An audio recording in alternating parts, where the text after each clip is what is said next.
Good day, dear listeners. Steve Prada here with the Management Blueprint podcast. And my guest today is Dustin Bogle, the CEO of Gym Reinforcements, a company that helps gym owners hire, recruit, and train high-level virtual assistants so that gyms can create the impact they were destined to make in the first place. Dustin, welcome to the show. Thank you for having me. I'm excited to be here, Steve, and hope I can add as much value as possible to the audience, man. So let's do it. Well, hope is not a strategy. I think we got some good plans here, and we're just gonna follow that. I agree. So let's start with how you got into this business, because it kind of, no pun intended, but it boggles my mind that someone would get into business to help their competitors. How did you come up with this idea of helping other gym owners, and what was that idea?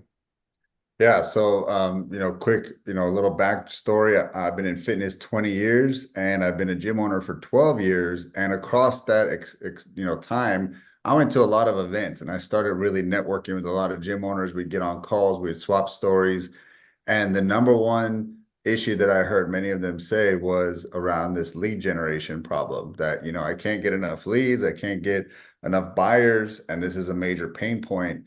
And I knew because I was in the trenches with them. And so, yeah, to your point, could I just keep focusing on my gyms and not really helping them? But I don't know. I like that almost that thought process was foreign to me. So I'm a pretty optimistic team. Like, I guess you could call it kumbaya type of guy. Like, we'll all be friends. Everything will be all right. And then it's only once you get into the battle with people, you find out they had a different way that they wanted to do things, or they didn't think it would go this way. And then, the rubber meets the road. And so it was one of those things that I just got into fitness because I enjoy helping people. I never, yes, I want to make money. I want to provide for my family, but I just thoroughly get joy from helping people, whether I'll get something from it or not. So I'd take calls with a lot of owners and just give advice, and that's it. So we're done. It's like, yeah, just no ulterior motive, just want to help you out. And so obviously at some point we got to charge because we have bills to pay. And so the reason for wanting to help other gym owners is because that was like my knack. I was always good at the marketing. After many years of doing the coaching on the floor, I started to fall out of love with it. And I really just wanted to learn more and more about business. And so I started to just see that marketing and sales is what drives every business, not just mine. Every business, like, that is the lifeblood that, keeps the machine going. And so I was like, okay, that I'm good at that. It's very important. I can charge a fair amount of money. Like, all the boxes are checked. I want to go all in that. That's great. So you basically kind of elevated yourself from just running your gym, or even more so from helping people with their fitness and figuring out what kind of exercises and diets work for them, and got into helping other business owners. And one of the areas that you highlighted was really this idea of the follow-up and how important that is and why it falls through the cracks. So can you talk a little bit about why that is important, why follow-up is important, and then maybe share with our listeners about your Fortune follow-up system that you created along the way? Yeah. It's funny, Steve, because like a lot of people, when they trace back their life, they see it's like one problem leads to the next. So like, no problems don't go away. They're almost like weeds. You rip one up and two more pop up, right? And so it's like you said with fitness, what workout should I do? Then you figure that out and you're like, well, what nutrition should go with that? And then how much sleep and recovery should I get? And what about supplements? And so it leads you on this life, journey.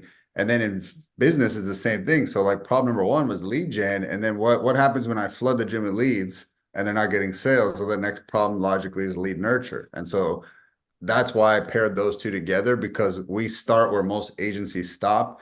They just get you leads and then they call it a day, and they don't really follow the experience after that. They kind of let the owner carry the weight.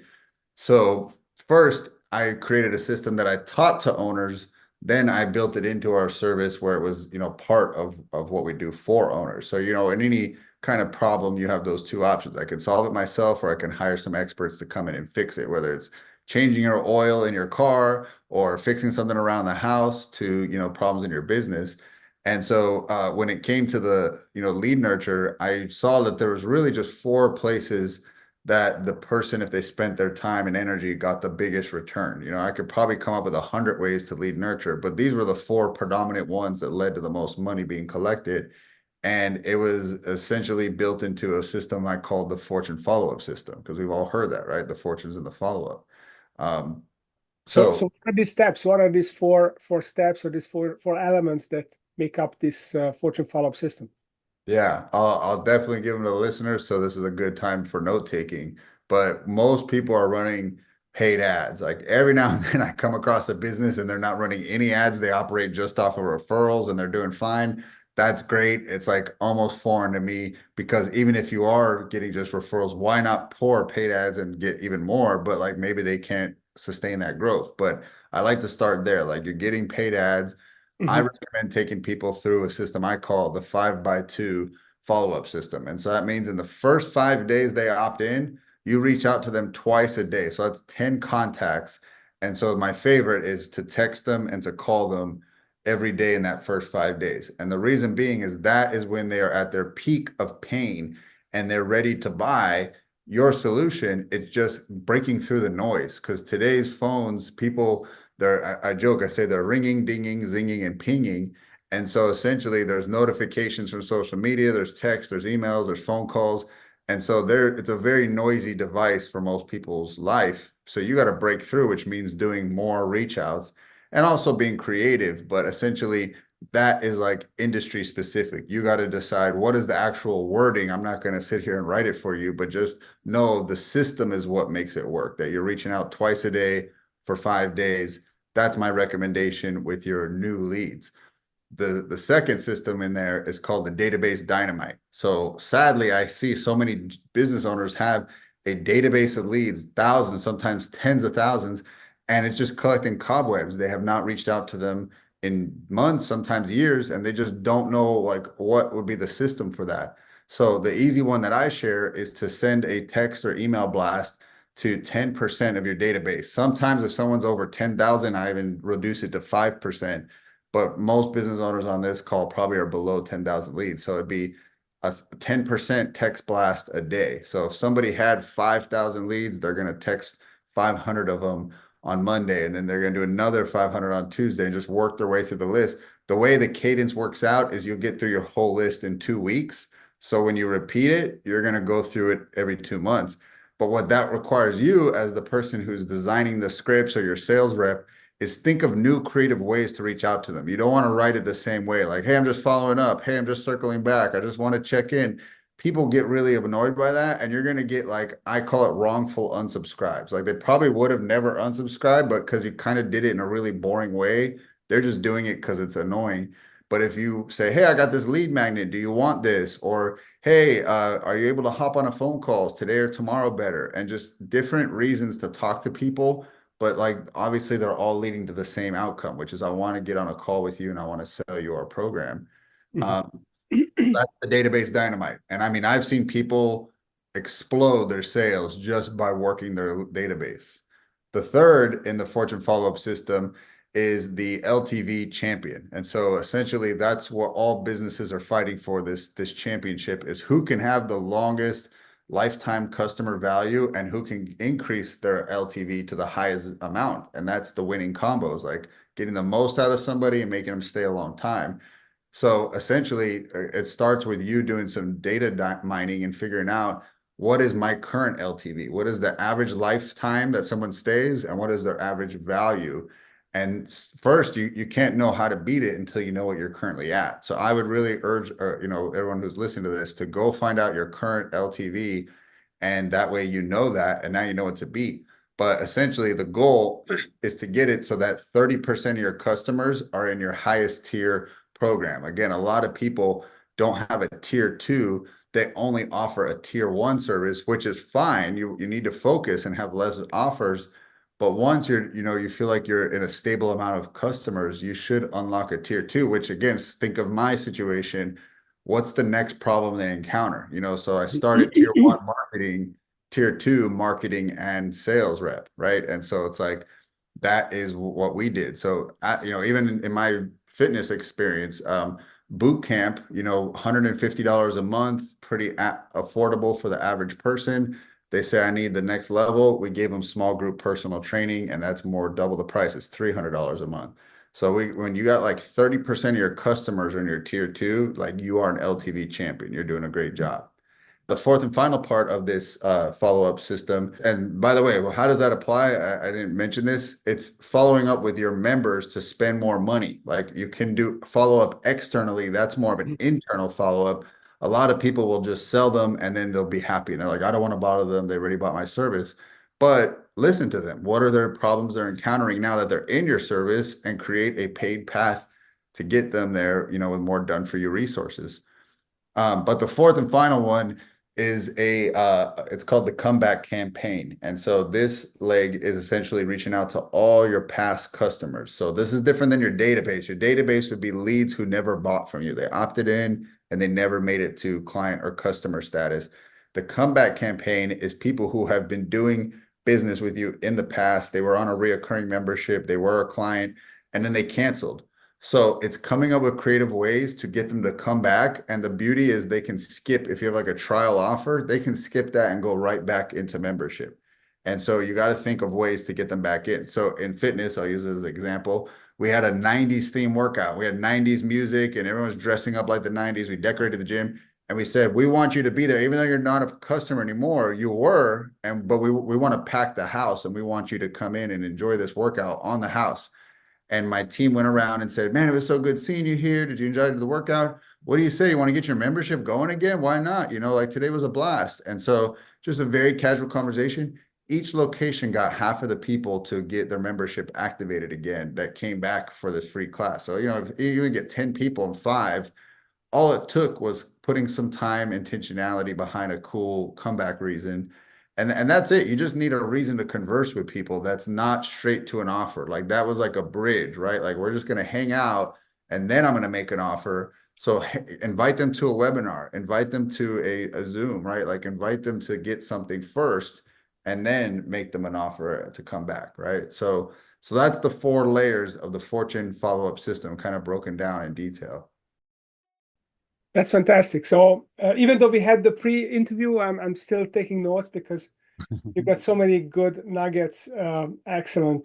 This is really a great system. I can't believe that if someone just adopts this as you describe it, even without hiring you, I can't imagine that they will not get more customers and actually get a lot of value out of it. Yeah. So one area that really intrigued me, which we talked about, was that you are using outsourced people, virtual assistants, that you actually help train them for people, and then they can even close sales of gym memberships, which surprised me because the conventional thinking is that in the Philippines you've got great customer service people, but sales is not necessarily their strong suits, and you are actually identifying salespeople there. So what is your process? How do you find sales talent there, and what does it take to hire these people? Yeah, I think it all just comes down to just like way of thinking, mindset. And so let's pretend we flipped it. Let's say you lived in Japan or somewhere in Asia and you were going to come to the US and you can't find any good people, but you're paying minimum wage, right? You're paying $10, $12 an hour, whatever that state allows. And then let's pretend that this Japanese business owner goes up to an American business owner and says, man, I can't find any good people. I'm paying $10 an hour, but like they just keep dropping the ball. I can't find any high level talent. What's going on? You'd say, well, dummy, like it's the amount you're paying. If you go to 60 grand a year, 100 grand a year, 200 grand a year, you will find amazing people and they will completely, revolutionize your business. I say the same thing to recruit in the Philippines. Most people only go there with the mindset, I'm going to hire the lowest cost people, basically their version of fast food workers. I'm going to hire someone for $4, $5, $6 an hour. So I challenge the listeners, why not post something for $12, $15, $20 an hour in the Philippines and see the remarkable talent you get? I would say it's the equivalent of whatever number you put in. It's the equivalent of triple in the US. So if you put in a $10 employee, you're going to probably see $30 comparison employees here in the US. So it's a savings on wages. And I also say you got to get in while the going's hot because like America is growing the Philippines to being an emerging economy, right? We all know third world countries, they don't have like running water, it's terrible. And then we know the top countries that have the highest economies. Well, in the middle is like emerging economies, and that's where the Philippines is right now. Like people are building homes, people are buying cars, like it is growing because so much American money is going to those people and growing it, which is great for them. And just so you guys know, the average, their country's minimum wage is $8 a day, US. So when you come in, you say $8 an hour, like they're jumping for joy. They hit the lottery, and they're highly skilled and qualified. They're highly educated. Many of them went to college. Great English speaking. It's taught in the schools, so you kind of don't even have to take time to do that. And they're very tech savvy because almost nobody works in the Philippines locally. They all work remotely. So it's like cultural. You got to learn how to use a computer and all the softwares that exist. So when you tap into that jump start, like you might not even run that in the US. If you got somebody who was a generation behind, they're like, you're gonna have to show me how to do this Zoom thing. I've never done it. And like now there's all this catch up and they're more expensive. So you're like, why am I wasting this? So I would say it's the frame of thinking of what the person's posting compensation, and then also challenge your thinking about higher level, roles. Like don't think it's just for entry level workers, just like it's not here in the US. It's like, hey, can I get an executive assistant over there? Could I find a C-suite person? Can I find a, CMO? Like, absolutely. And there's some really amazing people who work with massive companies. We had someone on our team that was an EA within Facebook. And so it's like they were just one management level below Zuckerberg. And so it's like, holy cow, can you imagine the processes and SOPs they got exposed to that we now get to absorb into our business? And that's exactly what they brought. They started challenging us. Why do you guys do things like this? And that's what, us as business owners, sometimes we try to figure out how to grow. And I would challenge you, go find someone else that's got all of it in their brain and bring them in and just get out of the way and let them make your business better. And that's what you would find in the Philippines for pennies on the dollar. Yeah, I think Steve Jobs said something like, you don't hire people, good people, to tell them what to do, but you hire good people so that they can tell you how to do things and what to do. There you go. So it Exactly. sounds like you're doing that. I also experienced that.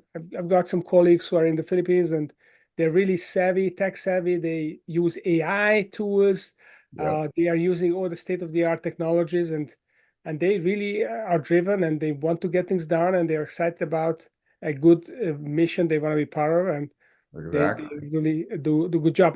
What I was not surprised about that, but or at least I am no longer surprised about that. But what I'm still surprised about is the sales talent that you can find, Mhm. because sales is really it's also cultural. In America we are very direct. We go for the close. Yes. It's okay. It's much more accepted, and we take the rejection. That's okay. Rejection is okay.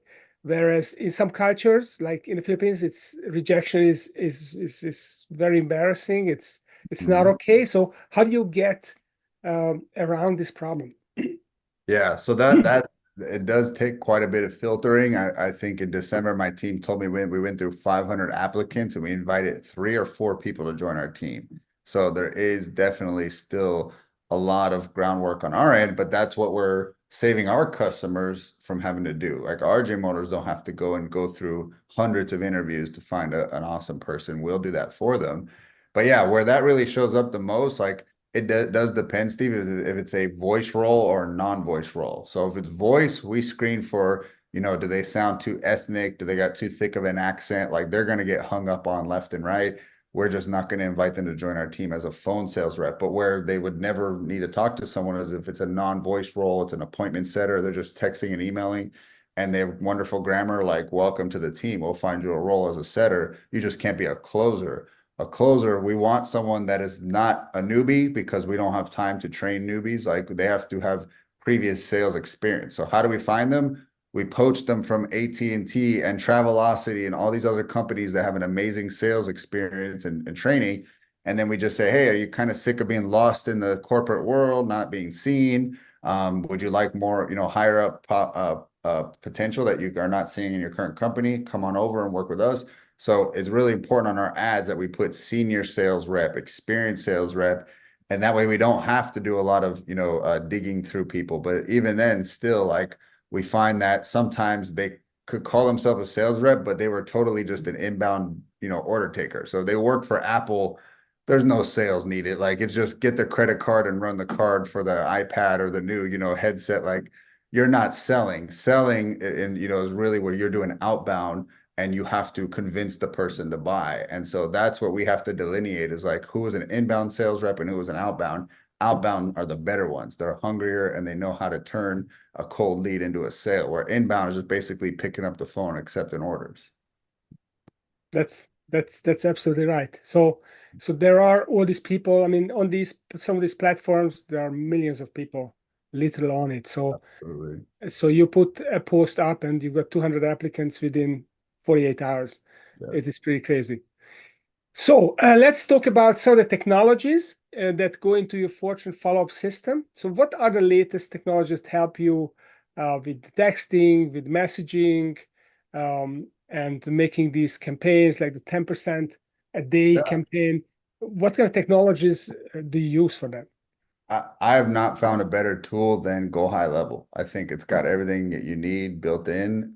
You can do drips. Like what I didn't like a lot about other texting platforms is basically you got to go in and manually select the leads that will get the text, or you just got to blast the whole list. What GoHighLevel allows to do is a drip. So I can select my whole list, but I can say only text 100 of them per hour, and that way it'll just automatically spread it out over 2 weeks. I don't have to manually do that. So Mhm. that's been a game changer. And then you can build funnels, you can build forms. So to me, it's an all-in-one. And like it was built, in my opinion, by somebody with a marketing and sales brain versus a lot of CRMs. They're built more with the operational brain. They're worried about keeping things organized or task management or team communication, which is great. But like I like a CRM that's got good marketing and sales tools built into it. So that's the main one we use. And then in terms of like ads, it's definitely going to be Facebook ads. We're dabbling in TikTok ads. And then if for whatever reason the customer is really resistant against GoHighLevel, they got their own CRM. There is a bridging tool called Zapier where you can take information from your ads and zap it into their CRM. And so that works great. But honestly, man, like we like to keep our software stack pretty lean. We make a Slack channel for every customer. They get their own dedicated Slack channel. They got their digital marketer in there. If they do have a sales rep, they're in there too. So both services can talk to one another and the owner has eyes on it. And that's one of the things people like about us is that their marketing and their sales is under one roof. Otherwise, they got to hire a marketing agency and hire their own rep, or they might even hire a sales agency, and they're now being pinged between the two. So you kind of get both, and then we know GoHighLevel, so we can build out your whole automation on the back end as well. But that's it. We feel like try to keep the software stack pretty lean. That is great. So essentially, you take care the finding the people, training them, both marketing and sales, and you provide the technology. So it's kind of a plug and play system for gym owners. Yep, exactly. That is great. So before we go to the end and ask you how people can contact you who would like to learn more, I'd really like to ask about you. What are your plans? So what is it that you're working on right now that most excites you going forward? Yes. Well, I think there's a couple things. Number one, we're just dabbling into being more broad and just working with service-based industries in general. So we have a kids basketball camp. We have a dog grooming, landscaping, and then even like a climbing kind of gym, like a rock climbing. So it's like we're getting outside of just your normal fitness gym and we're starting to work with other service so we can kind of test our skills as like, hey, does this Fortune follow-up system apply to the dog groomer and the landscaper? And so far it does. Like people are people. It's just changing the offer and really identifying the main pain point the business solves. Like in fitness, it's again, people want to lose unwanted pounds. Every business has like one main pain point that you solve. And so if you start listening to what your customers are saying on sales calls, or why they bought from you or why they review you, try to really identify that because that's what you want to use in your marketing and in your sales process is keep hitting that pain point over and over again.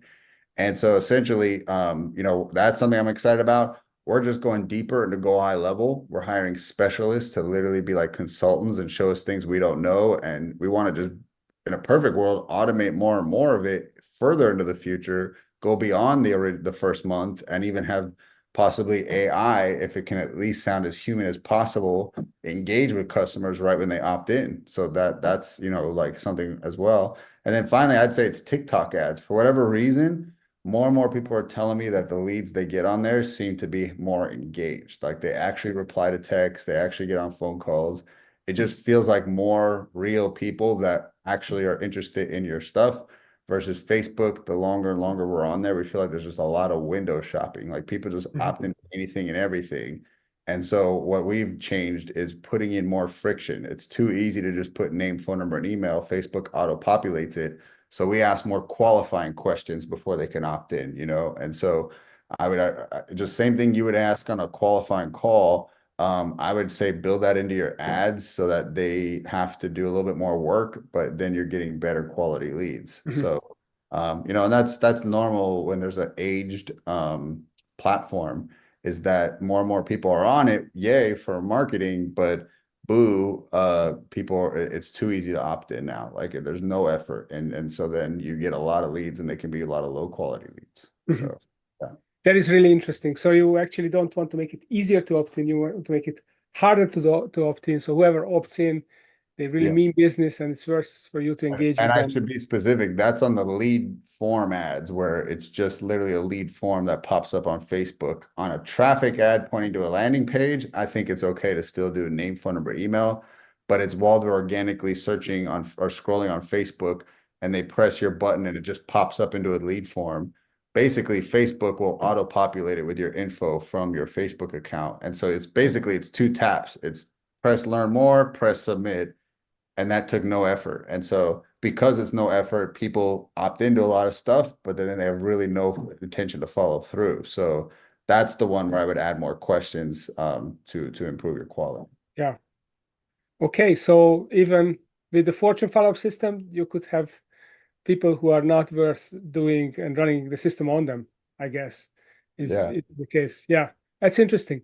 So if people would like to learn more, maybe they own a gym and they want those leads and they want the sales and marketing taken care of, done for you, or they have a service-based business, maybe some kind of home service or, say dog walking or anything that's an easy home service business, which the same principles might apply. So where could they go to find out more and potentially to talk to you?